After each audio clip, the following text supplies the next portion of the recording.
السلام علیکم ورحمۃ اللہ وبرکاتہ۔ اسی طرح اور بھی مزید بیانات سننے کے لیے اور اسلامی معلومات حاصل کرنے کے لیے ہمارے اس یوٹیوب چینل کو سبسکرائب کریں، لائک شیئر کرنا ہرگز نہ بھولیں۔ دوسری بات یہ ہے کہ ہمارے یہاں اقرا آن لائن اور آف لائن اسلامک ایجوکیشن کے نام سے آن لائن اور آف لائن مکتب ٹیوشن چلتا ہے، جس میں بچوں، بڑوں اور خواتین کے لیے پردے کے اہتمام کے ساتھ دینی تعلیم پڑھائی جاتی ہے۔ ہمارے یہاں بنیادی طور پر 2 کورسز ہیں، ایک تربیتی کورس، دوسرا عالمیت کورس۔ تربیتی کورس جس میں حفظ ناظرہ قرآن، مع تجوید، دینیات اور چند بنیادی مسائل، اردو وغیرہ پڑھایا جاتا ہے، اور مکمل عالمیت بھی پڑھائی جاتی ہے۔ بسم اللہ الرحمن الرحیم، الحمد للہ رب العالمین، والصلاة والسلام علی سید المرسلین وعلی آلہ واصحابہ اجمعین۔ اللہم ارزقنا نبینا محمد صلی اللہ علیہ وسلم بما هو اهلہ وزد الانبیاء کلهم خیرا وسلام علی المرسلین والحمد للہ رب العالمین۔ میرے پیارے بھائیوں اور بزرگوں، دین کے جو کام ہوتے ہیں وہ دیکھنے کے نہیں ہوتے، وہ تو سمجھنے کے ہوتے ہیں۔ ہماری عادت ہے دیکھنا گیا تو کوئی جنگل سے کوئی جانور آ گیا ہو یا کوئی تماشا دکھانے والا آیا ہو تو وہاں دیکھنا ہوتا ہے کہ جنگل سے ہاتھی آیا ہے، جنگل سے ریچھ آیا ہے، تو وہ دیکھنے جائیں اس کو،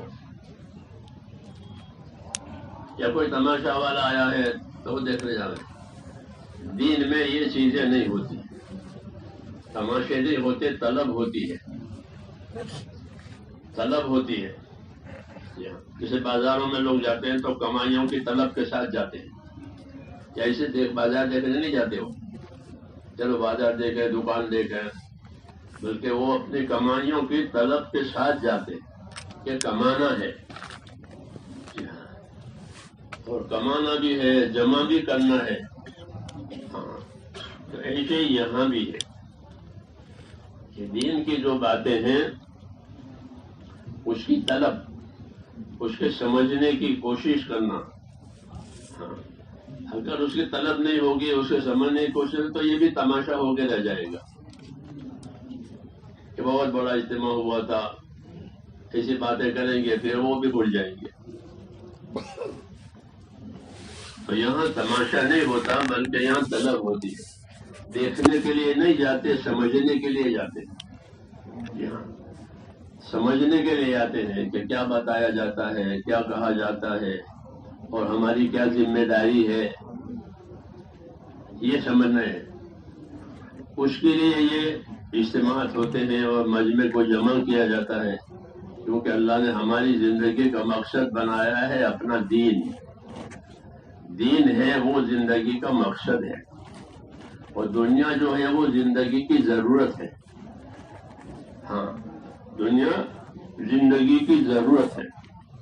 ضرورت کا تعلق موت تک ہوتا ہے، موت پر ساری ضرورتوں کا سلسلہ ختم۔ جتنی چیزیں ضرورت سے تعلق رکھتی ہے وہ موت پر ختم ہو جاتی ہے، موت تک اس کا تعلق ہے۔ دین کا تعلق وہ باعتبار مقصد کے ہے کہ دین زندگی کا مقصد ہے، اللہ نے ہم کو پیدا ہی کیا ہے اس لیے، اس لیے اس کا سلسلہ ختم نہیں ہوگا دین کا، بلکہ لائن بدل جائے گی کہ موت سے پہلے دین کا سلسلہ یہ ہے کہ اپنے دین کو آباد کرو، اپنا دین قائم کرو، اپنے آپ کو دین پر قائم کرو، یہ موت سے پہلے۔ موت کے بعد آدمی دیکھے گا میں نے کتنا کیا اور کتنا میں نے چھوڑا، کتنا میں نے کھویا، یہ موت کے بعد۔ تو موت سے پہلے ذمہ داریاں ہیں اور موت کے بعد اس کا نتیجہ ہے۔ نبیوں کے دنیا میں آنے کا یہی مقصد ہے کہ لوگ اپنی زندگی کا مقصد سمجھیں، کیونکہ ضرورتیں تو سب سمجھے ہوئے ہیں، ضرورتیں آدمی سمجھتا ہی رہتا ہے، اس کی بڑھتی ہی رہتی ہے ضرورتیں، اس کو سمجھانے کی ضرورت نہیں پڑتی۔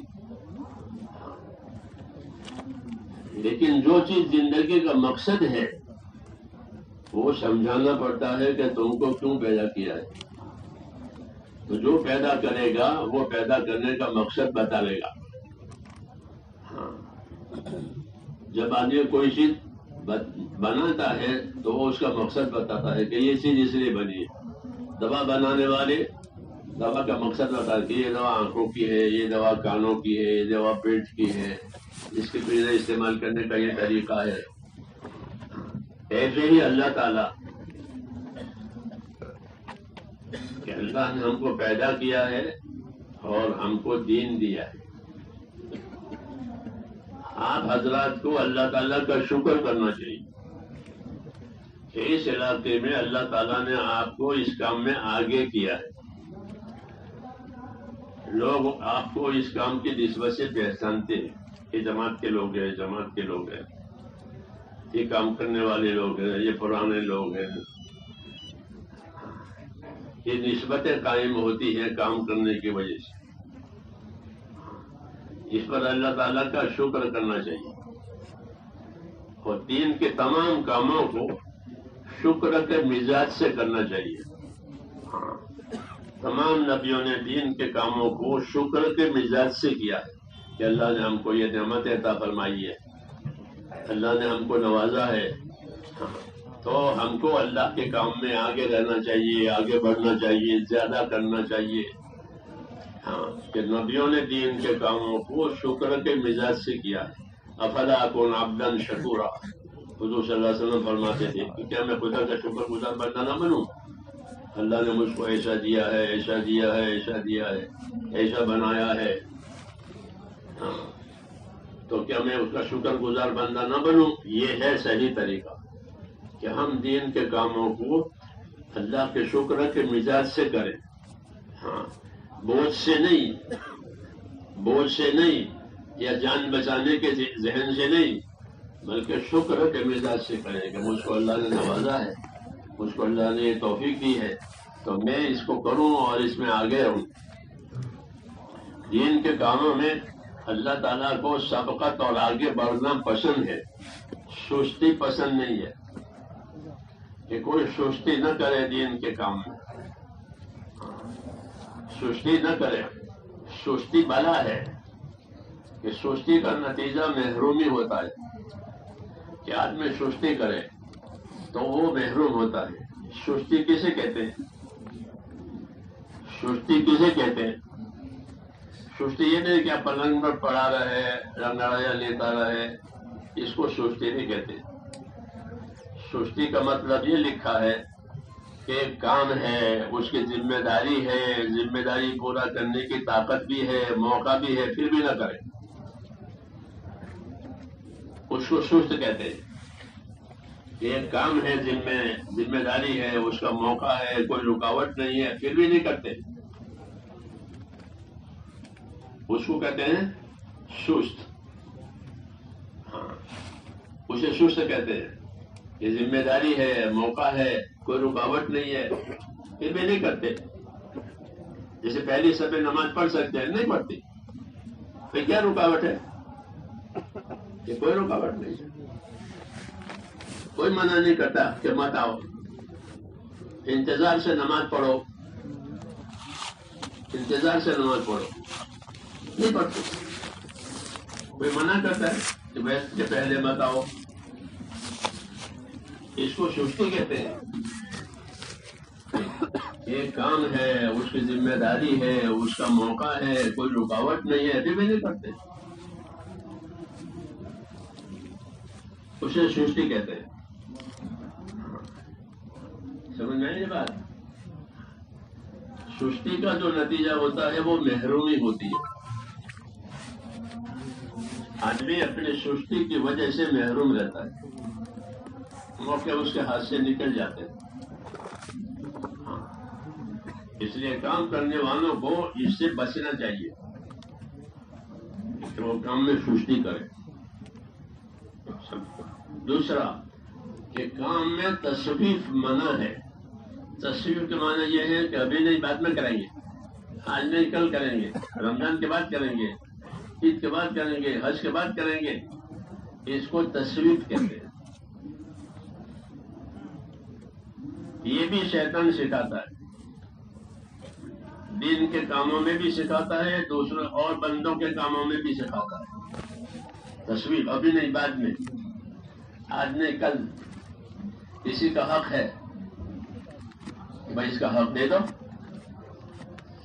کہ دیں گے، کوئی کھا کے مر گئے دیں گے، اور نہیں دیتے تو مر جاتے. سمجھ نہیں بات؟ اس کو تصویر کہتے ہیں. یہ چیزیں شیطان چلاتا ہے کہ ابھی نہیں عید کے بعد جائیں گے جماعت میں، رمضان آ رہا ہے، شادی ہونے والی ہے، وغیرہ وغیرہ.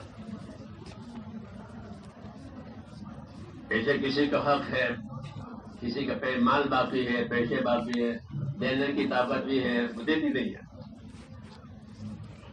دیتے نہیں ہیں کہ دیں گے، کھا کے مر گئے ہیں. اس کو تصویر کہتے ہیں کہ ابھی نہیں بعد میں، ابھی نہیں بعد میں. یہ اب علماء نے لکھا ہے کہ اکثر دوزخ میں جانے والی یہی قسم ہوتی ہے. شیطان ان کو یہ سکھاتا ہے عبادتوں میں بھی، دوسروں کے حقوق میں بھی، دین کی دعوت میں بھی، کہ ابھی نہیں بعد میں.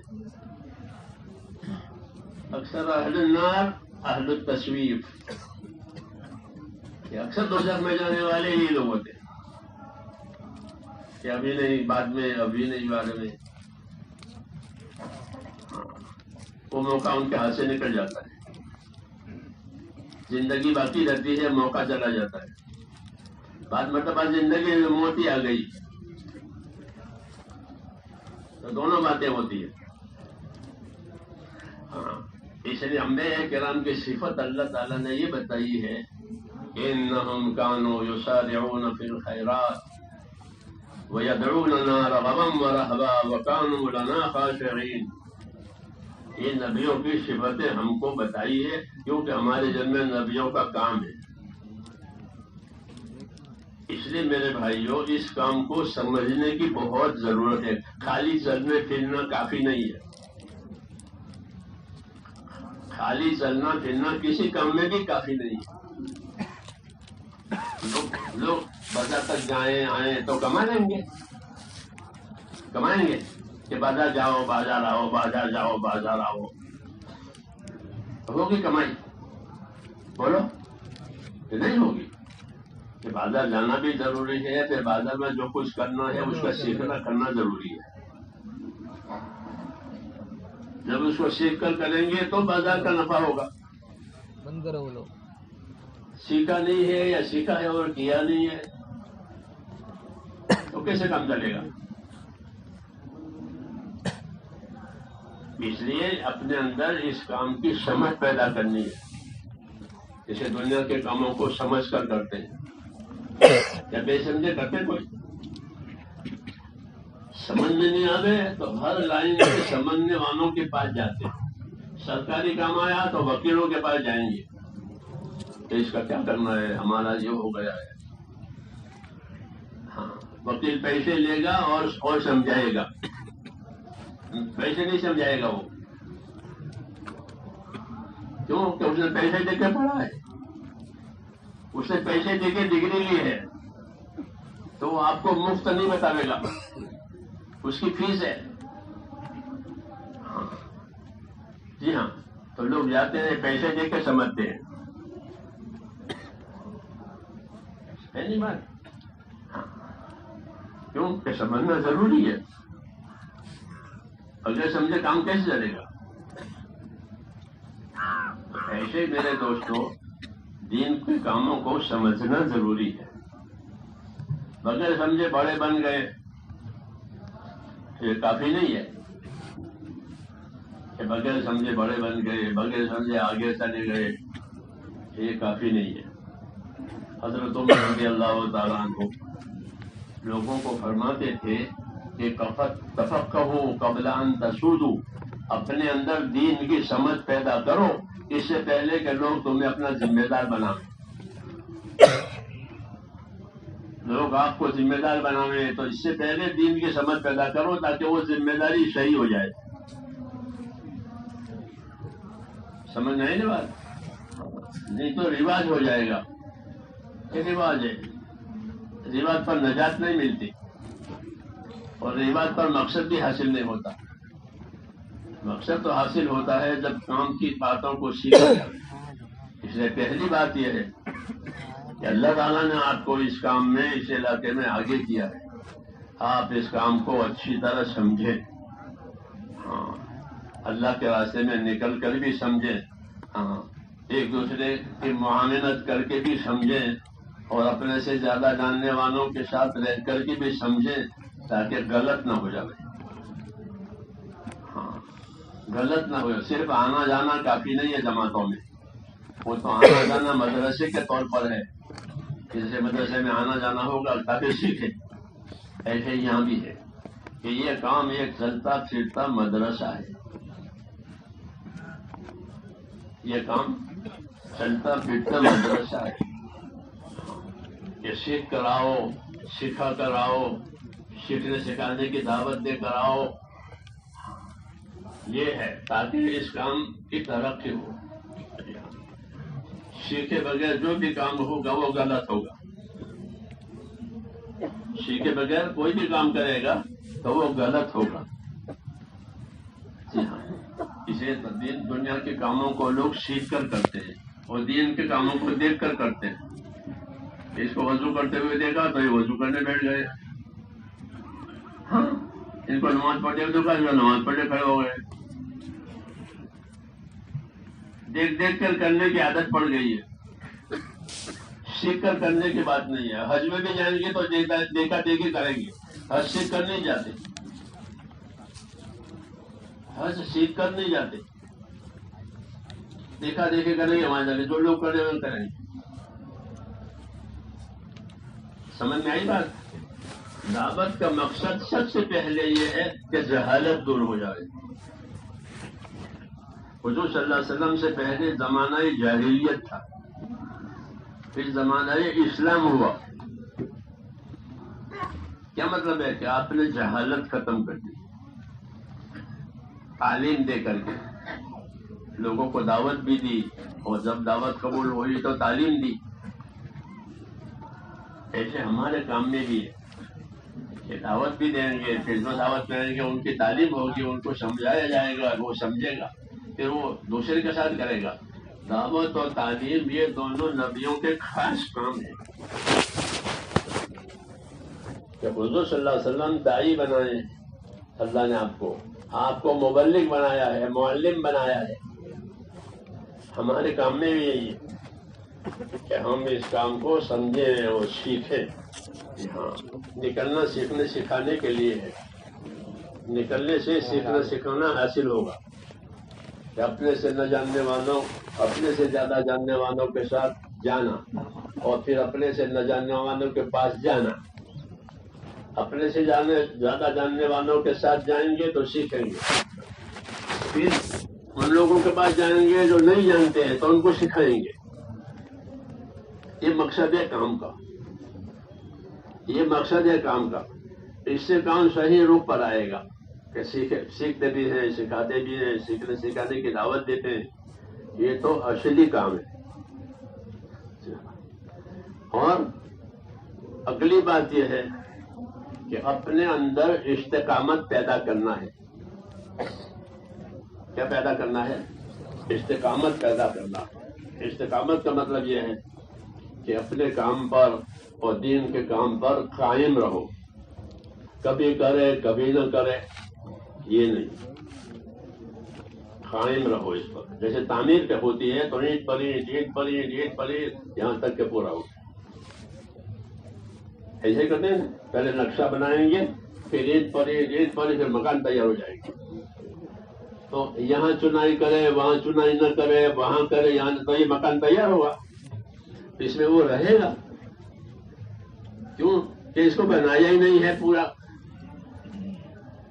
ایسے دین کے کاموں کو کبھی کرے کبھی نہ کرے، کبھی تھوڑا کرے کبھی زیادہ کرے، اس سے دین نہیں بنتا.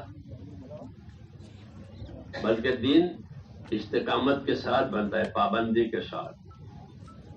اینٹ پر اینٹ جتنا نقشہ ہے اتنی تعمیر ہوگی، تو وہ اس میں رہے گا، اس کے بچے رہیں گے. جی ہاں، ایسے ہی دین کے کاموں کو ایک کہ استقامت کے ساتھ کرنا ہے، کہ کوئی عمل کبھی نہ چھوٹے. ہاں عذر ہے، بیماری ہے، سفر ہے، وہ الگ بات ہے. ورنہ جہاں تک ہو کہ اپنے کاموں کو لگاتار پابندی کے ساتھ کرے، عبادت کو بھی کام کرے، دعوت کے کام کو بھی کرے، پابندی کے ساتھ. اس سے ہوگی تعمیر. اس سے کیا ہوگی کہ کہاں ہوگی تعمیر؟ کے جنت میں. عمل اوپر جاتے ہیں روز، اس سے جنت بنتی ہے. جیسے مٹیریل آوے تو مکان بنے گا، مٹیریل نہیں ہوگا تو مکان بنے گا. کیوں بھائی؟ لوہا، سیمنٹ، ہاں کاریگر، بنتی ہے تعمیر. ایسے میرے دوستوں جب پابندی کے ساتھ عمل کریں گے تو یہ عمل اوپر جائیں گے اور تعمیر ہوگی، جنت بنائیں گے. کہ آدمی کے عمل سے جنت بھی بنتی ہے، آدمی کے عمل سے جہنم بھی بنتی ہے. جی ہاں، آدمی کے عمل سے جنت بنے گی، اس کے عمل سے جہنم بنے گی. جی ہاں، تو اس لیے اپنے آپ کو میرے دوستو ایک تو استقامت کے ساتھ چلانا ہے، پابندی کے ساتھ. چاہے تھوڑا کرے لیکن پابندی سے کرے. سمجھ میں نہیں بات؟ اللہ تعالیٰ کو وہ عمل پسند ہے جس کو بندہ پابندی سے کرے. تو وہ اللہ کو پسند ہے تھوڑا ہی ہو.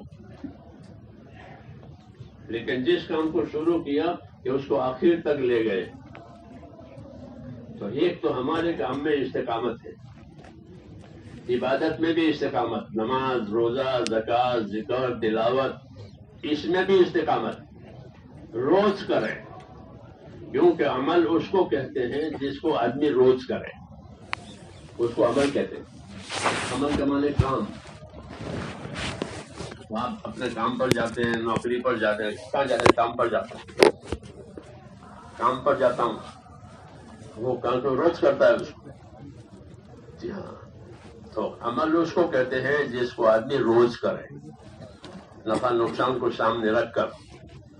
اور یہ نہیں ہے تو کھیل ہے، کبھی کرے کبھی نہ کرے. تو یہ کھیل بنایا ہے.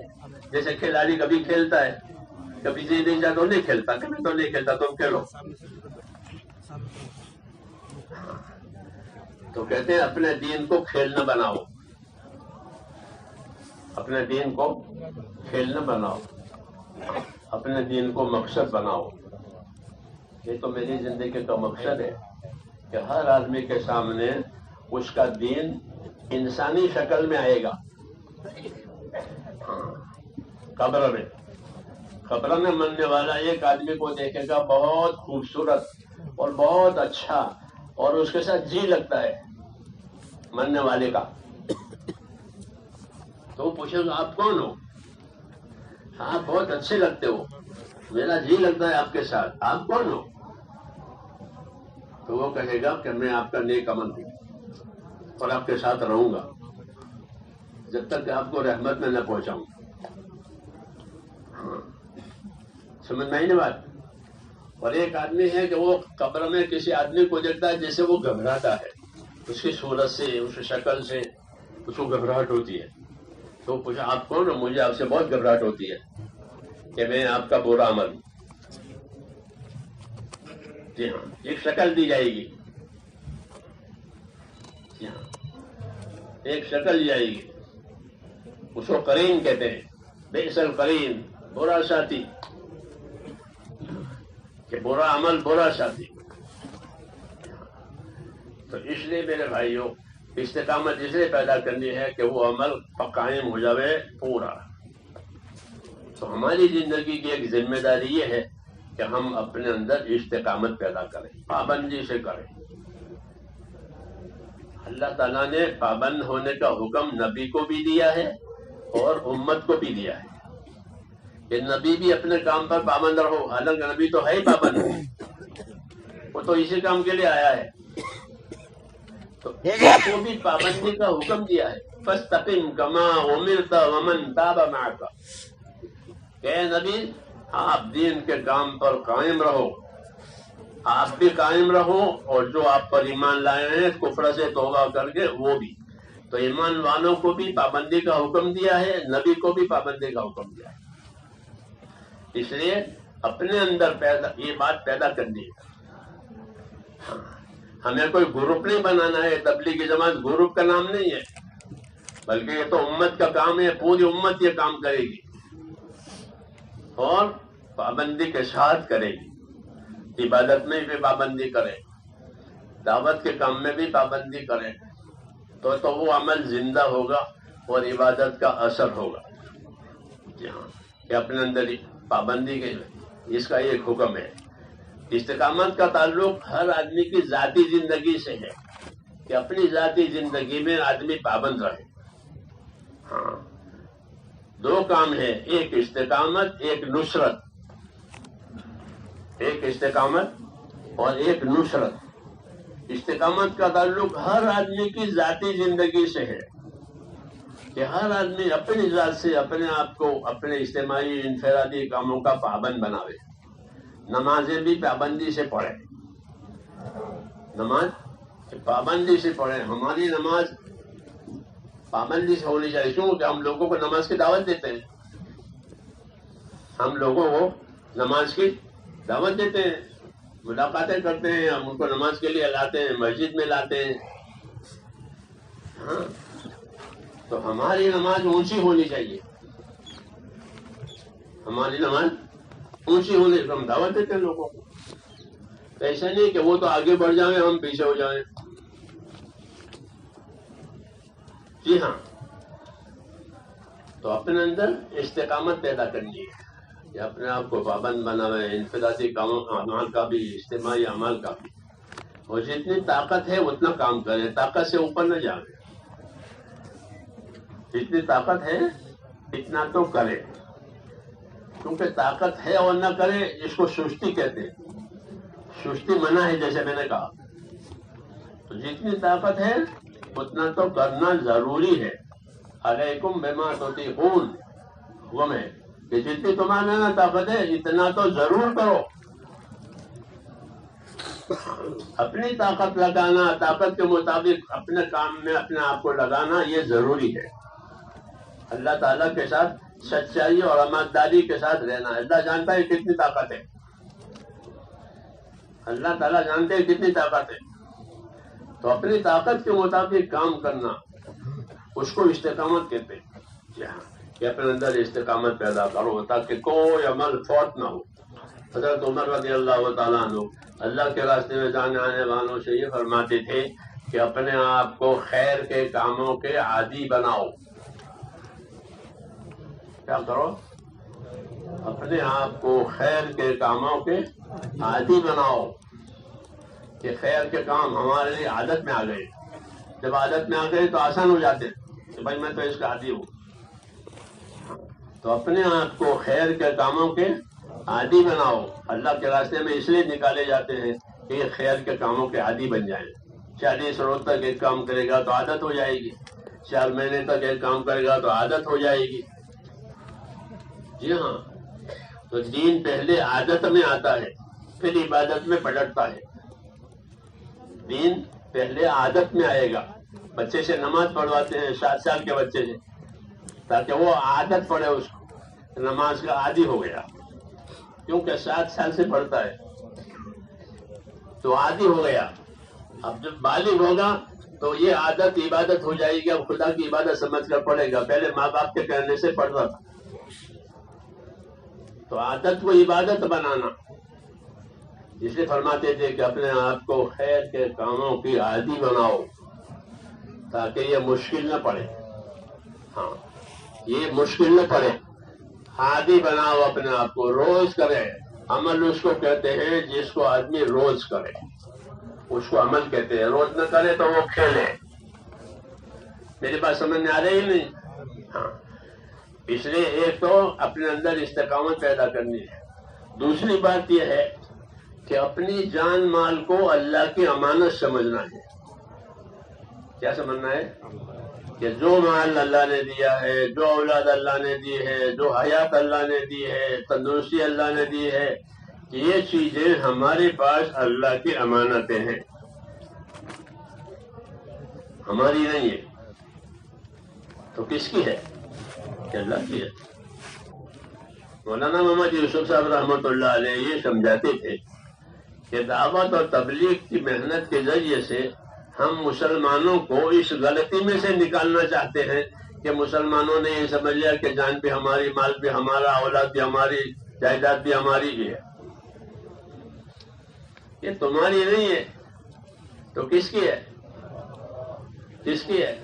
اللہ کی. زمینوں کا, آسمانوں کا اور اس کے درمیان میں جو کچھ ہے سب کا مالک کون ہے؟ اللہ ہے. تم کہاں سے مالک ہو گئے؟ تو مالک ہو تو چھوڑ کے کیوں جاتے ہو؟ مالک چھوڑ کے جاتا ہے؟ ابھی آپ سامان کے ساتھ جائیں گے نا, کیوں کہ آپ اپنے سامان کے مالک ہو. جب یہ اجتماع ختم ہو اپنا سامان لے کر جائیں گے. ہاں. کیوں؟ کیسے مالک ہیں آپ؟ تو مالک ہوتا ہو تو لے جاتا ہے. اور دنیا سے آپ کو لے نہیں جاتے. کیوں کہ آپ اس کے مالک نہیں ہیں. تو مالک کون ہے؟ کہ اللہ ہے. پھر آپ کون ہے؟ کہ ہم کو امانت دی ہے, ہم کو امانت دی ہے کہ یہ امانت لو, فائدہ اٹھاؤ اور پھر تم کو اس کو چھوڑ کے جانا ہے. ہاں. امام غزالی رحمۃ اللہ نے فرمایا کہ ہر آدمی کی اولاد اس کے پاس اللہ کی امانت ہے. لوگ اولاد کے لیے دعا کرا دے, دعا کرو میرے اولاد نہیں ہے, شادی ہو گئی ہے, 8 سال ہو گئے, 10 سال ہو گئے, اولاد کر دیں. مگر یہ اولاد امانت ہے. کیا ہے؟ امانت ہے کہ اولاد کو صحیح راستے پر ڈالیں گے. ہاں, اولاد کو کمانے والے نہیں بنائیں گے ہماری اولاد کماوے. کہاں کماوے بھی, لیکن دیندار بن کے کماوے. خود بھی دیندار بنے اور کمائے, اولاد بھی دیندار بنے اور کمائے. کمانا منع نہیں ہے, لیکن بے دینی کے ساتھ نہیں. امانت کا یہ مطلب ہے کہ جو اصلی کام ہے اس کو کوئی نہ چھوڑے. اصلی کام دین ہے, اصلی کام کہ وہ دین ہے. تو اپنے آپ کو دیندار بنانا اور ساری ضرورتیں دین کے ساتھ پوری کرنا, یہ کام ہے. اس کو استقامت کہتے ہیں کہ اپنے آپ کو دین کا پابند بنایا. پھر یہ دینداری ہر جگہ چلے گی. عبادت کرے تو دینداری کے ساتھ, کاروبار کرے تو دینداری کے ساتھ, شادی کرے تو دینداری کے ساتھ, یہ سب میں چلے گی. جی ہاں, بغیر دین کے کوئی کام نہیں. اس لیے ایک چیز پیدا کرنی ہے کہ ہمارے اندر استقامت آ جائے. اس محنت کے ذریعے سے ہم اپنے دین کے پابند ہو جائیں.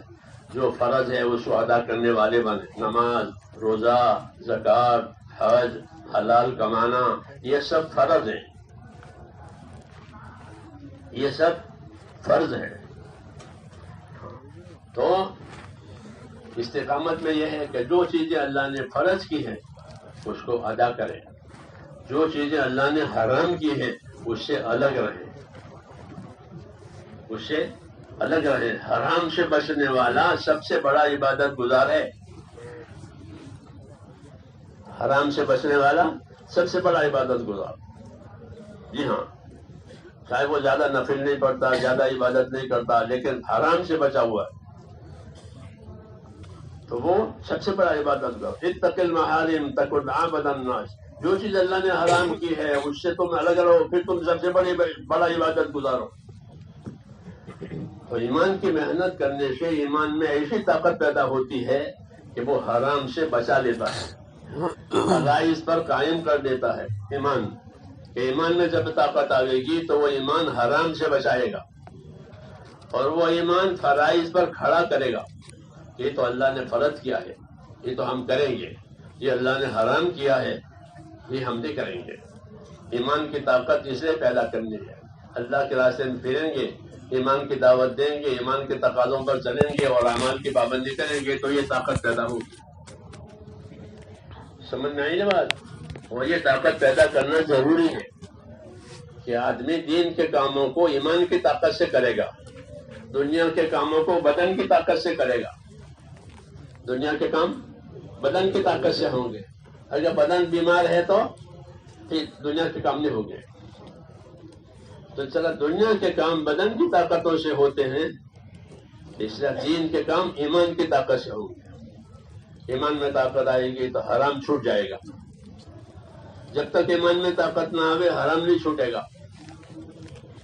اس لیے اللہ تعالیٰ نے حرام چیزوں کو ایک دم حرام نہیں کہا، بلکہ لوگ شراب بھی پیتے تھے اور نماز پڑھنے آتے تھے. ہاں تو ان کو کہا کہ جب تم نے شراب پی ہو تو نماز میں مت آنا نشے میں. یہ نہیں کہا کہ نماز شراب مت پیو، کیونکہ اندر شراب چھوڑنے کی ابھی طاقت پیدا نہیں ہوئی ہے. شراب چھوٹتی ہے، حرام چیز چھوٹتی ہے ایمان کی طاقت سے. پھر جب ان میں ایمان کی طاقت آئی تو پھر کہا اب اس کو چھوڑو، اس سے دور رہو. تو ایمان کی طاقت ایمان کی محنت سے پیدا ہوتی ہے. ایمان کی طاقت ایمان کی محنت سے پیدا ہوتی ہے. یہ ہماری محنت مولانا اجازت صاحب فرماتے تھے کہ ایمان کی تحریک ہے، ایمان کی محنت ہے. یہ ایمان کی محنت ہے. اس میں نکلنے سے اور کام کرنے سے ایمان میں طاقت آتی ہے. پھر ایمانی تقاضے پورے ہوتے ہیں، حرام چھوٹ جاتا ہے، فرائض ادا ہوتے ہیں، لوگوں کے حقوق ادا ہوتے ہیں. یہ طاقت پیدا ہوتی ہے اس کام سے. اس کام میں بڑی طاقت ہے، اس کام میں بڑی طاقت ہے.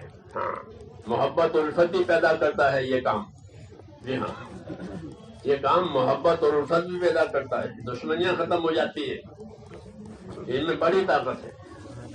اس لیے میرے بھائیوں، ایک تو اس کام اپنے آپ کو اس کام میں استقامت پیدا کرے گا. ہر آدمی اپنی ذاتی زندگی میں اپنے آپ کو پابند کرے. دوسرا کام ہمارا نصرت ہے کہ ہم اپنے دین کے مددگار بنے، اپنے دین کے مددگار بنے. اللہ کا حکم ہے یا ایھا الذین آمنوا کونوا انصار اللہ، ہے ایمان والو اللہ کے دین کے مددگار رہو. یہ تمام مسلمانوں کو یہ حکم دیا ہے کہ اپنے دین کے مددگار بنو. سمجھ میں نہیں ہے؟ جیسے تمام مسلمانوں کو نماز پڑھنے کا حکم دیا ہے، زکات دینے کا حکم دیا ہے، حلال کھانے کا حکم دیا ہے، ایسے تمام مسلمانوں کو اپنے دین کی مدد میں رہنے کا حکم دیا ہے کہ اپنے دین کے مددگار بنو. سمجھ میں آئی بات؟ تو دین کی مدد کرنے کے لیے دین کی محنت بھی ہے کہ جب دین کی محنت کرو گے تو دین کی مدد ہوگی. یعنی ایسے ماحول بنے گا کہ لوگ دین پر آئیں گے. ایک نقل و حرکت بھی ہے. کیا دیا ہے؟ نقل و حرکت. یہ جماعتیں بنا کر کے اللہ کے راستے میں نکلو اور علم و ذکر کے ساتھ چلو. کس کے ساتھ؟ علم و ذکر. علم و ذکر کے بغیر دین نہیں ہے. علم نہیں ہے تو جہالت ہے، اور ذکر نہیں ہے تو غفلت ہے. تو جہالت غفلت سے تھوڑا دین بنے گا؟ بنے گا جہالت غفلت سے. تو جہالت کے لیے، جہالت کو ختم کرنے کے لیے علم آیا اور غفلت کو ختم کرنے کے لیے ذکر آیا. تو علم و ذکر کے ساتھ چلو، یعنی سیکھتے ہوئے سکھاتے ہوئے. فضائل کو سیکھو، فضائل کو سناؤ، فضائل کو سیکھو اور فضائل کو سناؤ تاکہ لوگوں میں شوق پیدا ہو. جی ہاں، اس لیے کہ فضائل کا علم سیکھو سب سے پہلے تاکہ دلوں میں رغبت پیدا ہو جائے. ہم لوگ شروع میں جب جانتے تھے، بمبئی سے ہم کو تبلیغ ملی ہے ہمارے علاقے کو، تو وہ آتے تھے ہمارے علاقے میں اور ہم بمبئی جاتے تھے. تو اس زمانے پرانے ساتھی ہوتے تھے، دہلی سے بھی آتے تھے. تو کہتے ہیں فضائل کہ فضائل سے فائدہ اٹھاؤ. کہ فضائل سے کیسے فائدہ اٹھائیں گے؟ کہ فضائل سے فائدہ اٹھانے کا طریقہ یہ ہے کہ فضائل کی کتابیں اپنے حلقوں میں پڑھو. جیسے پڑھتے ہیں جماعتیں بنا بنا کر کے مسجدوں میں، گھروں میں، سفروں میں فضائل پڑھے جاتے ہیں، حلقے بنا بنا کر کہ حلقوں میں پڑھو. دوسرا کہ ذاتی طور پر بھی پڑھو، اکیلے اکیلے بھی فضائل کا مطالعہ کرو. اکیلے اکیلے بھی پڑھو، حلقوں میں بھی پڑھو. جب حلقوں میں پڑھو گے تو اس سے ماحول بنے گا. اکیلے پڑھو گے تو وہ چیزیں یاد آ جائے گی، یاد میں آ جائے گی. ہاں یاد میں آ جائے گی. جیسے آج بلا ہے، موبائل کی بلا ہے، اس سے بہت غلط چیزیں لوگوں کو یاد ہو گئی. ہاں بہت، کیوں کہ روزانہ اس کو دیکھتے ہیں. تو وہ کہتے تھے فضائل کو روزانہ اکیلے اکیلے بھی پڑھو تو تمہارا دل اس سے متاثر ہوگا کہ اللہ یہ کہہ رہے ہیں، رسول یہ فرما رہے ہیں کہ اکیلے اکیلے پڑھنے سے دل متاثر ہوتا ہے. اور جس چیز سے دل متاثر ہوگا وہ یاد رہے گی. سمجھ نہیں بات؟ تو فضائل کا طریقہ یہ ہے کہ کتابیں پڑھو حلقوں میں، اکیلے اکیلے بھی پڑھو. اور دعوت دینے کے لیے نکلو تو فضائل سے دعوت دو. کس سے دعوت دو؟ فضائل سے دعوت دو کہ بھائی تم ہمارے ساتھ مسجد میں آؤ گے تو ہر قدم پر ایک نیکی ملے گی اور ایک خطامات ہوگی، ایک درجہ بلند ہوگا. مسجد میں جانے والا تو اللہ کا مہمان ہوتا ہے، اللہ اس کا اکرام کریں گے. یہ فضائل، یہ فضائل کہ نماز پڑھو گے کہ روزی میں برکت آئے گی، کہ نماز پڑھو گے کہ علماء ہو جائیں گے، نماز پڑھو گے دعا قبول ہوگی. یہ فضائل ہیں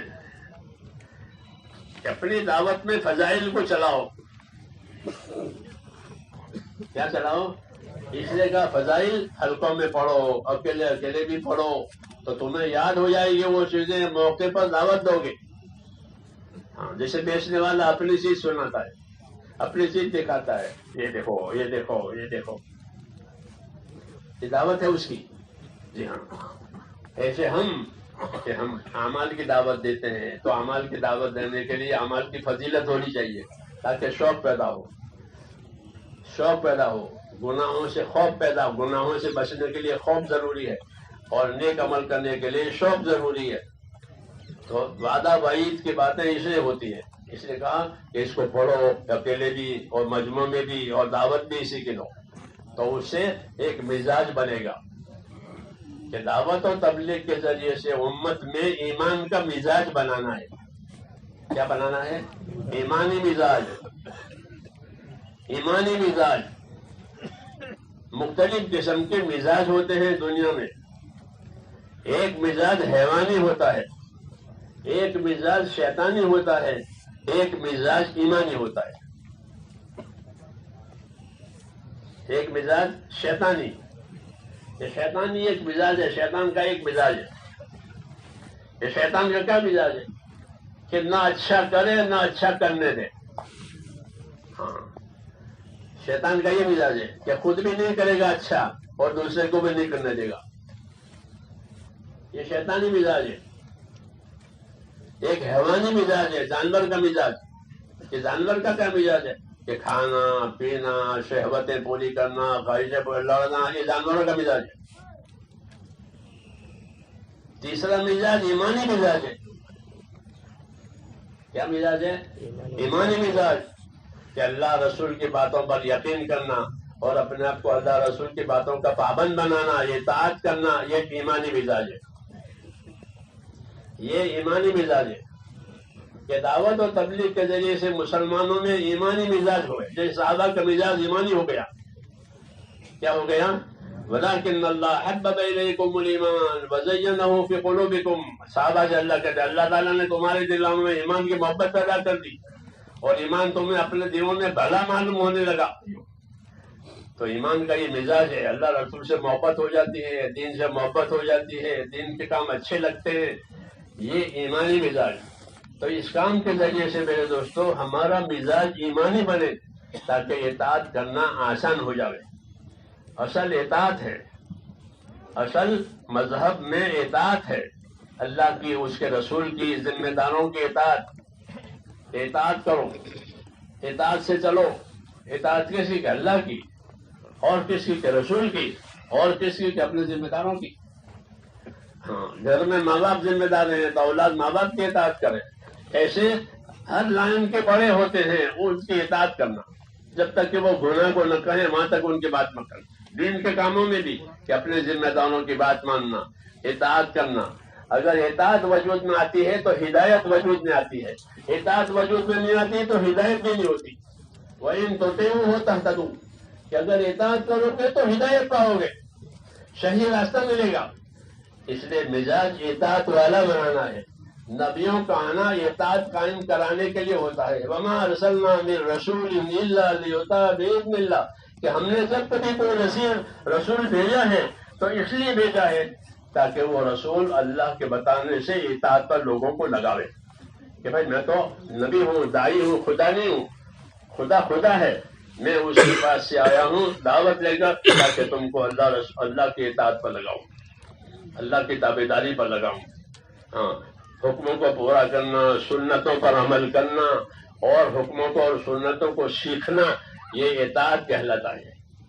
یہ اطاعت کہلاتا ہے کہ حکموں پر چلنا اور سنتوں پر چلنا اور ان کو سیکھنا، ان کو سکھانا، ان کی دعوت دینا، یہ اطاعت ہے۔ تو نبی اطاعت کرانے کے لیے آتا ہے۔ ہمارے اس کام کا مقصد کچھ نہیں ہے، ہمیں نہ دولت والوں کی دولت چاہیے، نہ حکومت والوں کی حکومت چاہیے، نہ کوئی عہدہ چاہیے، ہمیں تو اللہ رسول کی بات ماننا سیکھنا ہے۔ اطاعت ہدایت کا ذریعہ ہے کہ جب اطاعت زندگی میں آئے گی تو ہدایت ہوگی۔ دوسرا، اطاعت رحمت کا بھی ذریعہ ہے کہ اطیعوا اللہ واطیعوا الرسول لعلکم ترحمون، اطاعت کرو اللہ کی، رسول کی، تاکہ تم میں رحم ہو جائے۔ تو رحم لانا ہو تو بھی اطاعت، ہدایت لانا ہو تو بھی اطاعت۔ اس لیے ہمارے مذہب میں اور دین میں اصل اطاعت ہے کہ اطاعت کرنے والے بنو، اطاعت سے باہر نہ نکلو تو ہدایت پر رہو گے، رحمتوں پر رہو گے۔ اس لیے مزاج ہمارا اطاعت کا بنے کہ ہم جو ہمارے بارے میں حکم ہوگا اللہ کا، رسول کا، مشورے کا، ہم اس کو کریں گے۔ ہاں، اپنی الگ لائن نہیں کہ ہم تابع ہیں اللہ کے، اس کے رسول کے اور دین کے ذمہ داروں کے۔ اطیعوا اللہ واطیعوا الرسول واولی الامر منکم، کہ اللہ کی بات مانو، رسول کی بات مانو، اپنے ذمہ داروں کی بات مانو۔ یہ تین ہو گئے، یہ تین طرح کی اطاعت ہوگی، اللہ کی، رسول کی، اپنے ذمہ داروں کی۔ یہ حکم دیا ہے کہ ذمہ دار جب تک گناہ کی بات نہ کہے وہاں تک اس کی بات مانیں گے۔ اگر کوئی ذمہ دار گناہ کی بات کہتا ہے تو اس کی بات نہیں مانیں گے۔ لا طاعت لمخلوق فی معصیۃ الخالق، کہ کسی کی بھی اطاعت اللہ کے نافرمانی میں نہیں کی جائے گی۔ کوئی اللہ کے نافرمانی کی بات کہے گا تو نہیں مانیں گے، اللہ کی تابعداری کی بات کہے گا تو مانیں گے۔ تو اپنے اندر اطاعت پیدا کرنی ہے۔ ہاں، اطاعت ہدایت کا بھی ذریعہ ہے اور اطاعت اللہ کی رحمتوں کا بھی ذریعہ ہے۔ اس کام کے ذریعے سے یہی چاہا جاتا ہے کہ آپس میں اطاعت کے ساتھ چلے، مطیع بنے، تابعدار بنے حق کا، کہ حق کے تابعدار بنیں گے تو حق کی طرف رہبری ملے گی۔ ہاں، نہیں تو آدمی اپنے نفس کے تابع ہوگا، شیطان کے تابع ہوگا۔ جی ہاں، اگر یہاں نہیں تو وہاں، یہ قاعدہ ہے دنیا میں، کر کے یہاں نہیں تو پھر وہاں، کہ حق پر نہیں ہے تو باطل پر ہے، صحیح پر نہیں ہے تو غلط پر ہے، اندھیرے اجالے میں نہیں ہے تو پھر اندھیرے میں۔ یہ طریقہ ہے، دونوں میں سے ایک پر رہے گا۔ وَمِن كُلِّ شَيْءٍ خَلَقْنَا زَوْجَيْنِ لَعَلَّكُمْ تَذَكَّرُونَ، کہ ہم نے ہر چیز کے جوڑے بنائے ہیں تاکہ تم دھیان کرو کہ آدمی اگر اجالے میں نہیں ہوگا تو اندھیرے میں ہوگا۔ ہے نہیں بات یہ کہ دونوں میں ہوگا، اندھیرا اجالا نہیں ہوتا۔ آدمی حق پر نہیں ہوگا تو باطل پر ہوگا، سچائی پر نہیں ہوگا تو پھر جھوٹ پر ہوگا۔ دونوں چیزیں کہ ہم نے ہر چیز کے جوڑے بنائے ہیں، حق ہے، باطل ہے، سچ ہے، جھوٹ ہے، اجالا ہے، اندھیرا ہے، ہمدردی ہے، حسد ہے۔ ایک ہمدردی ہوتی ہے، ایک حسد ہوتا ہے۔ ایک ماں باپ کو ہمدردی ہوتی ہے بچوں کے ساتھ، اور پڑوسیوں کو حسد ہوتا ہے، پڑوسیوں کو اور ساتھ والوں کو حسد ہوتا ہے۔ تو حسد حرام ہے اور ہمدردی ضروری ہے۔ تو حسد اور ہمدردی مقابلے میں ہے، اجالا اور اندھیرا مقابلے میں ہے، حق اور باطل مقابلے میں. اگر اس پر نہیں ہوا تو اس پر ہوگا، اس پر نہیں ہوا تو اس پر ہوگا. سمجھ میں آئی بات؟ وَمِن كُلِّ شَيْءٍ خَلَقْنَا زَوْجَيْنِ لَعَلَّكُمْ تَذَكَّرُونَ. ہم نے ہر چیز کے جوڑے بنائے تاکہ جان کرو ادھر کے ادھر نہ ہو جاؤ. جو صحیح ہے اس پر رہو، کیونکہ صحیح پر نہیں رہو گے تو پھر غلط پر تو چلے جاؤ گے، چاہو نہ چاہو. ہاں، اور ماننے پر نہیں رہو گے تو ضد پر رہو گے. ماننے پر نہیں رہو گے تو اپنی ضد پر رہو گے. جو ضد پر رہے گا وہ نامراد ہوگا، اور جو مان کر چلے گا وہ مراد کو پہنچے گا. تو ہر چیز کے ہم نے جوڑے پیدا کیے ہیں. یوں کہا وَمِن كُلِّ شَيْءٍ خَلَقْنَا زَوْجَيْنِ لَعَلَّكُمْ تَذَكَّرُونَ. کہ ہم نے ہر چیز کے جوڑے بنائے ہیں کہ ادھر نہیں ہوں گے تو ادھر ہو جاؤ گے. سمجھ میں آئی نا بات؟ اس لیے آدمی کو اللہ نے سمجھ دی ہے، اور پھر ہدایت کے لیے رسول بھی بھیجا ہے. خالی سمجھ نہیں دی ہے، سمجھ بھی دی ہے، اور ہدایت کے لیے کتاب آئی، رسول آیا. تو اپنے آپ کو صحیح سمجھ کے ساتھ چلانا، اللہ اور رسول کی ہدایتوں کے مطابق چلانا، اس سے زندگی بنے گی. زندگی بننے کا کیا مطلب ہے؟ کہ دلوں میں تقوی آئے گا. یہ یاد رکھو، دلوں میں تقوی اور خدا کا خوف آئے گا. اس کام کا یہ اثر ہے کہ یہ کام صحیح اصولوں سے کرے، بندہ بن کر کے، بڑا بن کر نہیں، بڑا بن کر نہ کرے، بندہ بن کر کرے. بندہ بن کر کرے تو اندر خوف آئے گا، تقوی آئے گا، تو وہ اس کو بچائے گا ہر شر سے. اندر کا خوف. بڑا نہ بنے. یہ کام بڑا بننے کے لیے نہیں ہے، بلکہ بندہ بننے کے لیے، کہ میں تو اللہ کا بندہ ہوں. حضور فرماتے ہیں میں تو اللہ کا بندہ ہوں، میں بڑا نہیں ہوں. اور شیطان نے کہا میں بڑا ہوں، میں بڑا ہوں، میں آدم سے اچھا ہوں. تو وہ کام سے گیا، وہ کام سے گیا. تو یہ کام بڑا بننے کے لیے نہیں ہے، یہ کام بندہ بننے کے لیے ہے. کہ میں تو اللہ کا بندہ ہوں، مجھے میرا اللہ جو کہے گا وہ میں کروں گا، کیونکہ میری جان مال کا وہی مالک ہے. جی ہاں. تو اب اس کام کو بڑا بننے کے لیے نہیں ہے کہ یہ بندہ بننے کے لیے. جو بڑا بننے کے ہوس میں ہوگا وہ فتنے کا منہ دیکھے گا. قاعدہ ہے ہمارے بڑوں نے ہی سمجھایا کہ جو اس کام کے ذریعے سے اپنی بڑائی چاہے گا، اپنی حیثیت بنائے گا، تو وہ فتنے کا منہ دیکھے گا. ہاں، اس لیے اپنے آپ کو بڑا نہیں بنانا ہے، اپنے آپ کو بندہ بنانا ہے، اور ذمہ داریاں لینی ہے. کیا کرنا ہے؟ ذمہ داریاں لو. کیا تقاضا ہے، کیا ذمہ داری ہے، تاکہ اس کے مطابق کریں. اپنے اوپر ذمہ داریاں لینی. جتنی ذمہ داری لی جاتی ہے اتنی مدد آتی ہے. قاعدہ ہے کہ جتنی ذمہ داری لو گے اتنی مدد آئے گی. ذمہ داری سے جان چراؤ گے، ذمہ داری سے اپنے آپ کو کاٹو گے، پھر مدد نہیں دیکھو گے. المعونۃ علی قدر المعونہ، کہ اللہ کی مدد اتنی ملے گی جتنی ذمہ داری پوری کی جائے گی. تو پہلے ذمہ داری لینی ہے، پھر خدا کی مدد جو غیب میں ہے وہ آئے گی. اللہ کی مدد سامنے نہیں ہوتی، وہ غیب میں ہوتی ہے. کہاں ہوتی ہے؟ غیب میں. جب اس کی محنت ہوتی ہے تو وہ مدد غیب سے آتی ہے. اللہ نے مددوں کو غیب میں رکھا ہے. جیسے آپ نے آم کا پیڑ لگایا ہے تو آم کے پھل آئیں گے، وہ پھل غیب میں ہے، وہ پھل غیب میں ہے. جب محنت ہو جاتی ہے اس درخت پر، مدت برابر ہوئی تو وہ پھل خود بخود آنے شروع ہو جاتا ہے. ایسے اللہ کی مدد جب محنت صحیح ہوگی اور محنت اپنی حد تک پہنچے گی تو پھر اللہ کی مدد آ جائے گی. تھوڑی محنت پر نہیں، بلکہ وہ اتنی محنت جتنی اللہ چاہتے ہیں. تو پھر جو مدد غیب میں ہے وہ باہر آتی ہے. مولانا اجازت صاحب فرماتے ہیں کہ اللہ کی مدد تو حق ہے، وہ تو ہو کے رہے گی، مگر وہ غیب میں ہے. جب تقاضے پورے ہو جائیں گے اور لوگ کام کریں گے تو جو مدد غیب میں تھی وہ باہر آئے گی، اور وہ مدد دیکھیں کہ اللہ کی مدد آ گئی. سمجھ میں آئی نا بات؟ اس لیے اللہ کی مدد تو یقینی ہے، اس کا یقین کرنا چاہیے، لیکن اس کے تقاضے پورا ہونے سے وہ ظاہر ہوگی. اس لیے جو تقاضے ہمیں اس کو لینا ہے، اسے پورا کرنا ہے، پھر اللہ کی مدد خود ہی دیکھے گا. ہاں، اور جتنی مدد آئے گی اتنے تقاضے بڑھیں گے، جتنی مدد آئے گی اتنے تقاضے بڑھیں گے. کہ اب کی مرتبہ آپ نے کام کیا تو وہ تقریباً 10,000 کے حساب سے وہ قربانی ہوئی. اب 10,000 کی قربانی دی آپ نے, اب اگلا تقاضا آئے گا 20,000 کا کہ بھائی 20,000 کا تقاضا ہے, کون تیار ہے؟ اور 20,000 کے تقاضے پورے گئے تو اگلا تقاضا 3,000 کا آئے گا, 30,000 کا آئے گا. یوں تقاضے بڑھیں گے اور مدد بھی بڑھے گی, تقاضے بڑھیں گے مدد بھی بڑھے گی, یہاں تک کہ پوری دنیا میں اس کا راستہ کھل جائے گا.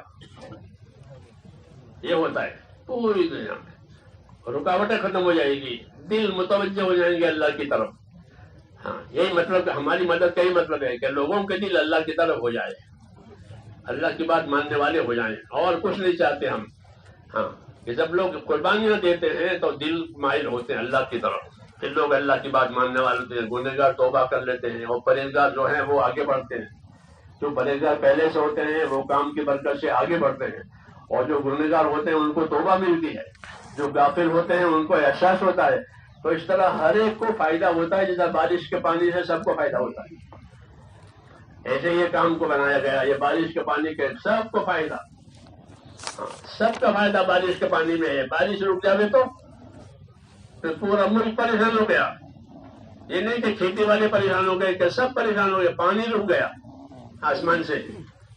ایسے ہی جب دین نہیں ہوگا کہ سب کا نقصان ہوگا, اور دین ہوگا تو سب کا نفع ہوگا. یہ بارش کے پانی, حضور نے فرمایا کہ میری دعوت اور میرا آنا بارش کے پانی کی طرح سے, کہ بارش ہو گئی کہ پورے ملک کا فائدہ ہو گیا. ایسے کام ہوا کہ سب کا نفع. اس لیے میرے بھائیوں اس کام کو سمجھنا ہے, اور سمجھنے کے لیے اپنے آپ کو اطاعت کرنے والا بنانا ہے. کیا بنانا ہے؟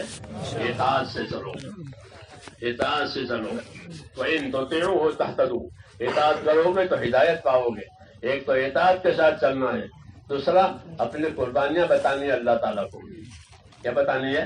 کیونکہ مسلمانوں کا جان مال اولاً اللہ کے دین کے لیے ہے, پھر اپنی ضرورت کے لیے ہے, پھر دوسروں کی ضرورت کے لیے بھی ہے, کہ اللہ کے دیے ہوئے مال سے اپنے دین کے مددگار بنو, اور اپنی ضرورت پوری کرو, کھاؤ پیو کماؤ, اور دوسروں کی بھی مدد کرو, دوسروں کی بھی مدد کرو اپنے جان مال سے. کہ دوسروں کی مدد کرنا اخلاق ہے, دوسروں کی مدد کرنا اس کو اخلاق کہتے ہیں. دین کی مدد کرنا نصرت کہتے ہیں, اور اپنی مدد کرنا جان مال سے یہ اپنی ضرورت ہے. تو ضرورت بھی پوری کریں گے, اخلاق بھی دکھائیں گے, نصرت بھی کریں گے. مسلمانوں کے جان مال میں یہ ترتیب ہے. مسلمانوں کے جان مال مالدار بننے کے لیے نہیں ہے, بلکہ جان مال اللہ کی امانت ہے. جیسے میں نے پہلے سنا ہے, حضرت جی نے فرمایا کہ تو اللہ کی امانت ہے, اللہ کے کام کے لیے دیے گئے. اس لیے میرے بھائیوں اس کام میں اپنے آپ کو لگائے رہنا ہے. ہمارے حضرت جی فرماتے ہیں لگے رہو, لگے رہو. ہاں, جب لگے رہو گے تو ساری خیر دھیرے دھیرے آئے گی, ساری خیر دھیرے دھیرے آئے گی, اور سارا شر دھیرے دھیرے مٹے گا. جی ہاں, جیسے سورج چڑھا دھیرے دھیرے چڑھتا ہے سورج, جو تو اتنا تیز ہو جاتا ہے کہ اس کی طرف کوئی دیکھ نہیں سکتا. جی ہاں, اور سارا عالم روشن ہو جاتا ہے. ایسے ہی کام کہ دھیرے دھیرے چلو تاکہ عالم میں یہ خیر پھیلے, ایمان آوے, اعمال آوے, اخلاق آوے, اخلاص آوے. اپنے اندر اخلاص پیدا کرنا ہے, اللہ کے لیے کرنا ہے, آخرت کے لیے کرنا ہے, آخرت بنانی ہے. اس کا ہر وقت دھیان ہونا چاہیے, کیونکہ اخلاص والے جو ہوں گے وہی ہدایت کا ذریعہ ہوں گے. اخلاص کے ساتھ کوئی غلط نہیں ہے, کوئی غلط نہیں. اللہ کے لیے کرنا ہے, آخرت کے لیے کرنا ہے, آخرت بنانی ہے. ہاں, آخرت ہمیشہ کا ٹھکانہ ہے, اس کو بنانا ہے. تو یہ مخلص ہوتے ہیں کہ مخلصین کے ذریعے سے فتنے ختم ہو جاتے ہیں اور ہدایت پھیلتی ہے. جس طرح اغراض والوں کے ذریعے سے فتنے ہوتے ہیں اور ہدایت ختم ہو جاتی ہے اپنے اپنے غرضوں کی وجہ سے. ان کے مقابلے میں جب لوگ اخلاص والے بن گے, المخلصون هم مصابیح الہدی, کہ جو اخلاص والے ہیں وہ ہدایت کے چراغ ہیں, ان کے ذریعے سے ہدایت کی روشنی پھیلے گی. لوگ گمراہیوں میں سے نکل کر حق پر آ جائیں گے. اخلاص والوں کے ذریعے سے جان مال لگا کر دین کا کام کرنا, یہ اخلاص کی علامت ہے. نہ کسی سے مال مانگنا ہے, نہ کسی سے چیز مانگنی ہے, اپنی جان مال سے اللہ کے دین کی نصرت کرنا, مشورے سے چلنا, اطاعت سے رہنا, سنتوں کا پابند بننا, یہ اس کام میں ضروری ہے. یہ اس کام میں ضروری ہے تاکہ یہ رسم نہ بنے. نہیں تو یہ رسم بنے گی, رواج بنے گی. رسم نہیں بنانا ہے بلکہ دین بنانا ہے. اس لیے اخلاص بھی چاہیے، استقامت بھی چاہیے۔ حضرت جی فرماتے تھے اخلاص نیت اتباع سنت، اخلاص نیت اتباع سنت، یہ دونوں چیزیں ضروری ہے۔ جو کام سنت کے مطابق کام کرو، سنت کے مطابق نماز پڑھو، سنت کے مطابق مسجد میں آنا جانا رکھو، یہ سنتیں ہیں، وہ اصل دین ہے۔ جو سنت ہے وہی اصل دین ہے۔ اس لیے اپنی زندگی سنتوں پر لانی ہے، شریعت پر لانی ہے، اور اطاعت کے ساتھ زندگی گزارنی ہے۔ اس کے لیے یہ کام ہے۔ اس کے لیے اسے نیت کرو کہ انشاءاللہ یہی کریں گے انشاءاللہ۔ اور اس کو اپنے اندر پیدا کرنے کے لیے اللہ کے راستے میں بھی جائیں گے، بار بار جائیں گے، بار بار جائیں گے، تاکہ اپنے عمل پر قائم بھی ہوئیں اور دوسروں کو دعوت دینے والے بھی بنیں۔ اپنے عمل پر خود بھی قائم رہنا ہے اور دوسروں کو دعوت بھی دینی ہے، کیونکہ یہ امت کے بعد اب کوئی امت نہیں ہے، ان کے نبی کے بعد کوئی نبی نہیں ہے، اس امت کے بعد کوئی امت نہیں، ان کے نبی کے بعد کوئی نبی نہیں ہے۔ اس لیے اس کو یہ دونوں کام سنبھالنا ہے۔ امت والا کام بھی سنبھالنا ہے، امت کا کام اطاعت ہے اور نبی کا کام دعوت ہے، کہ دونوں کو سنبھالو، یہ دعوت بھی سنبھالو، اطاعت بھی سنبھالو، یہ اس امت کا کام ہے۔ اس کو اللہ تعالیٰ نے ہم کو یہ محنت دی ہے، اس محنت سے تمام دینی کاموں کو پانی ملے گا۔ مدرسے آباد ہوں گے، مسجدیں آباد ہوگی، خانقاہیں آباد ہوگی، لوگوں کے کاروبار میں دین آئے گا، ان کے کھانے کمانے میں دین آئے گا۔ پانی پہنچتا ہے اس کام سے۔ ہاں، اس کی اللہ سے امید رکھی جائے کہ ہماری اس کام سے پانی پہنچے گا، نقصان کسی کا بھی نہیں ہوگا، پانی پہنچے گا، نفع آئے گا۔